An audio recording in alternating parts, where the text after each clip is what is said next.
Bienvenue sur la plateforme pédagogique, Présence internationale, Apprendre et pratiquer. La première série de ces programmes est la gestion informatisée des organisations. Nous commencerons notre programme par le premier cours, qui s'intitule La comptabilité informatisée des organisations. Première leçon, les notions de base de la comptabilité. Qui sont les personnes ciblées par ce cours?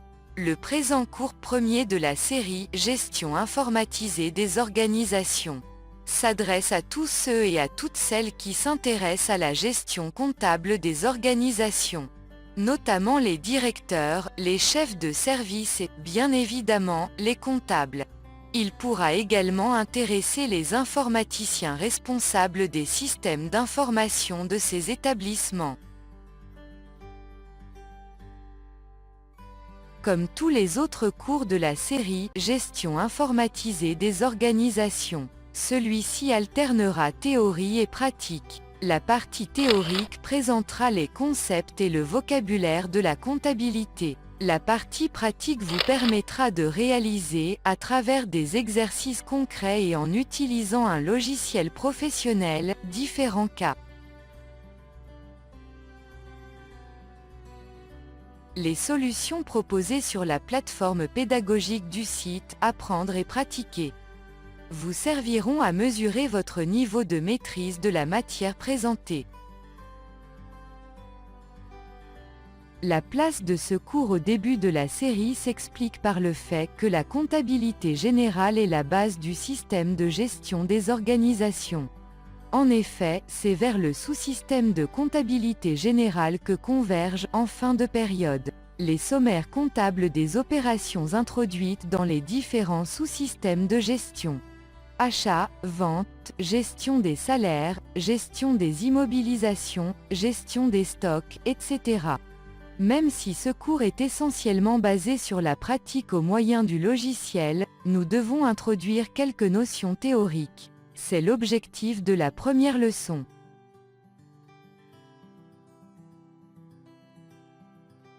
Remarque, l'abréviation UM, utilisée dans les exemples, signifie unité monétaire.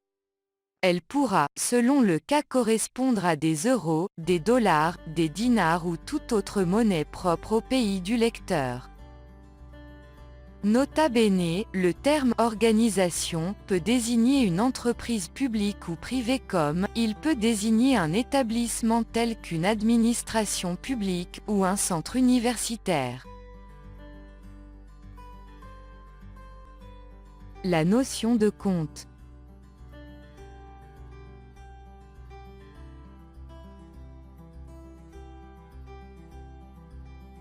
La comptabilité générale a pour objectif principal le suivi de l'évolution du patrimoine d'une organisation, autrement dit, ce que cette organisation possède et ce qu'elle doit. Cet objectif est réalisé au moyen de la tenue de compte. Cette notion de compte est donc à la base de la comptabilité générale. Alors, qu'est-ce qu'un compte ? Cette notion nous est familière, la vie quotidienne nous en donne de nombreux exemples, le relevé du compte de banque est le plus courant. Un compte est un tableau d'enregistrement d'opérations présentant de sommes qui s'additionnent ou se soustraient pour obtenir la différence, le solde du compte.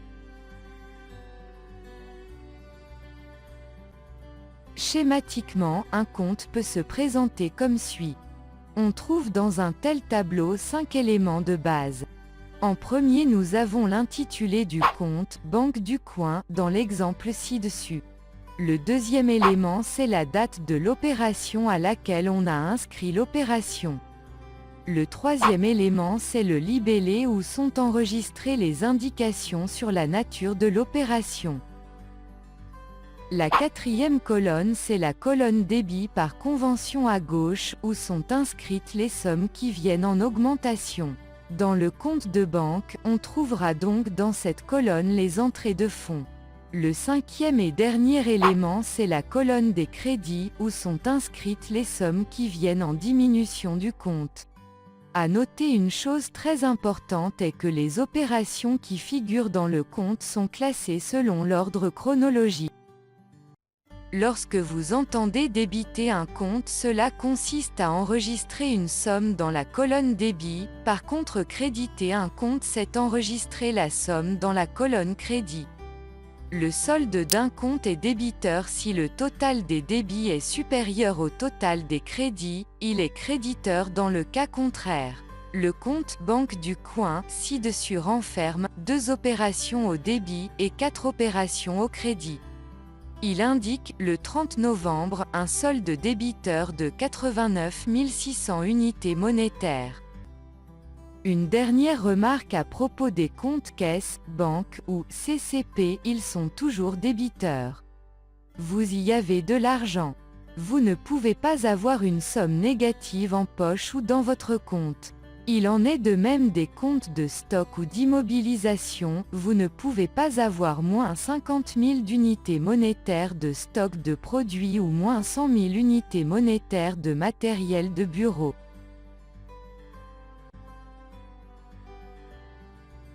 Dans la première partie de la leçon nous avons parlé de notion de compte, dans cette deuxième partie, nous enchaînerons avec un autre type de notion, qui est la notion d'écriture comptable.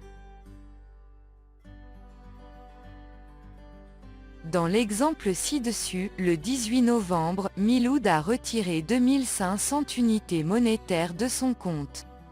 Il l'a crédité pour acheter des livres, ce retrait ou dépense d'argent est justifié par un achat.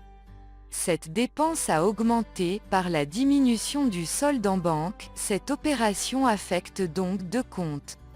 Le compte que nous pouvons appeler achats et dépenses diverses et le compte banque.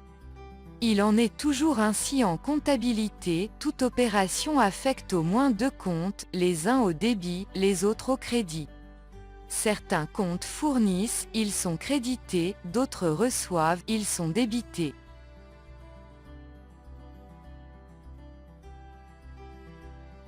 La traduction comptable de l'opération peut prendre la forme du tableau suivant, ce qui constitue une écriture comptable. Nota bene, nous verrons plus loin qu'il est commode d'associer à chaque compte un numéro. Nous avons utilisé les numéros 6220 et 5120 dans l'exemple ci-dessus. La forme générale d'une écriture est la suivante. Allons de gauche à droite. Alors la première colonne, vous avez le numéro de compte à débiter ou à créditer. Ensuite le libellé du compte à débiter ou à créditer. Puis la colonne des débits, et enfin, la dernière colonne c'est la colonne des crédits. DT signifie débit et CT signifie crédit. Dans toute opération, le total des débits égale le total des crédits. C'est l'égalité fondamentale de la comptabilité à partie double. La somme des débits est égale à la somme des crédits. Les documents de base, premièrement, journal et grand livre. L'enregistrement des écritures comptables d'une période donnée se fait chronologiquement dans un journal. On peut donc dire qu'un journal est une sorte de récipient dans lequel sont inscrites des écritures comptables. Au vu de l'exemple ci-dessus, il apparaît que la comptabilité de Monsieur Miloud comporte au moins 6 comptes. Banque. Économie de Monsieur Miloud. Salaire. Achats et dépenses diverses. Frais de communication. Et enfin loisirs et voyages.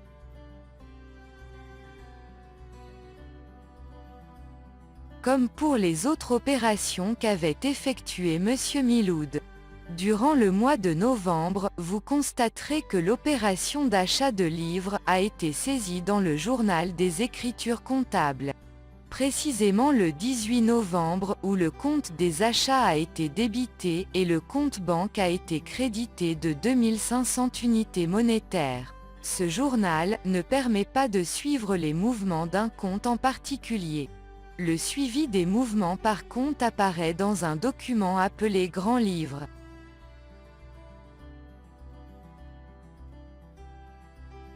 Ce dernier fait apparaître, pour chaque compte, pour la période choisie le solde de début, le détail des mouvements de la période, et le solde à la fin.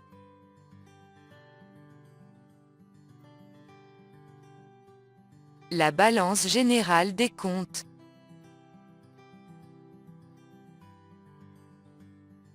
Le grand livre peut comporter un nombre très important d'opérations et s'avère peu pratique à être exploité. Pour cela, il est commode d'en avoir un document sommaire, c'est la balance générale.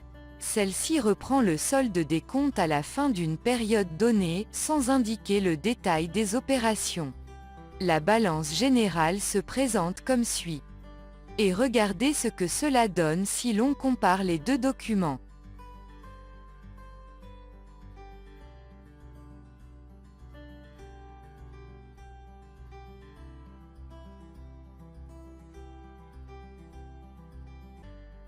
Remarque, si vous avez eu la curiosité de consulter votre dernier relevé de banque, vous aurez certainement noté que les entrées de fonds y sont enregistrées.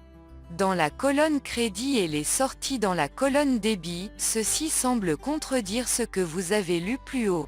Il n'y a pas de contradiction car le relevé de la banque traduit la comptabilité de la banque et non pas la vôtre. Quand vous déposez de l'argent dans votre compte, la banque enregistre une dette sur vous. Elle vous doit cet argent car il ne lui appartient pas, elle crédite donc votre compte. Synthèse de la leçon. Au cours de cette première leçon, nous avons introduit, de façon théorique, un certain nombre de notions de base de la comptabilité générale. Nous avons ainsi fait connaissance du compte, du débit et du crédit, des documents de base que sont le journal, le grand livre et la balance. Avec la pratique des leçons qui vont suivre, ces notions vont se préciser et vous deviendront familières. Nous vous remercions et nous vous donnons rendez-vous sur notre plateforme pédagogique à pratique, où vous trouverez des exercices sur la leçon avec des réponses détaillées et commentées. Avant de vous quitter pour une prochaine leçon, nous vous ferons remarquer que vous pouvez poser ou répondre aux questions sur notre forum, qui est mis à votre disposition. Merci et au plaisir de vous revoir pour la prochaine leçon.